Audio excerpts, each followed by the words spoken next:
दीपालपुर से खबर शामिल करते चलें कि सिटी दीपालपुर की हदूद में डकैतियों का सिलसिला थम न सका। पाकपतन रोड पर मोटरसाइकिल सवार डाकुओं ने निजी टीवी के सहाफ़ी शहजाद भट्टू से हज़ारों रुपए, नकदी, मोबाइल और मोटरसाइकिल छीनकर फरार हो गए। मजीद जानते हैं अपने नुमाइंदे इश्तियाक अहमद जट से। जी, दीपालपुर थाना सिटी दीपालपुर की हदूद में डकैतियों का सिलसिला न थम सका।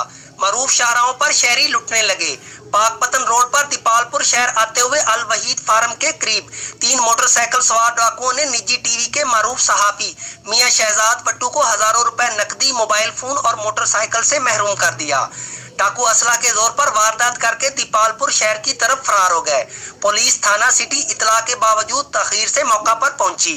मियां शहजाद भट्टू ने थाना सिटी में दरख्वास्त दायर कर दी है।